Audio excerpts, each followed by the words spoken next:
really trying to reset this increasingly hostile relationship between Canberra and Beijing. The Prime Minister told a UK think tank overnight that the rise of China should not mean that we return to Cold War era divisions. He says that liberal democracies like Australia and the UK will have to work together to maintain peace and stability in the Indo-Pacific as regional tensions rise. He also stressed that Australia won't be picking sides between the US and China and says that ties with Beijing are being needlessly damaged by this false perception that Australia is siding with America.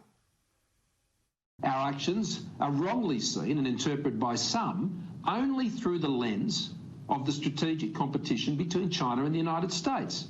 It's as if Australia does not have its own unique interests or its own views as an independent sovereign state. Now, this is just false. And worse, it needlessly deteriorates relationships. If we are to avoid a new era of polarisation, then in the decades ahead, there must be more nuanced appreciation of individual states' interests in how they deal with the major powers. Stark choices are in no one's interests.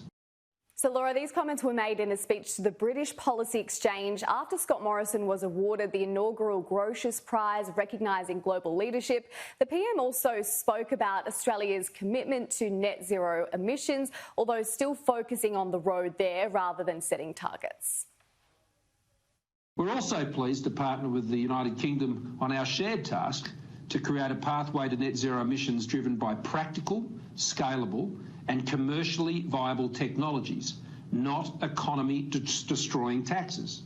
Boris and I share an ambition to chart a course on emissions reduction consistent with our values and priorities as leaders of governments from liberal conservative traditions. And the PM also spoke about COVID-19, the pandemic, as being an economic meteor, but says, generally speaking, the policy settings in the global economy are right. Laura?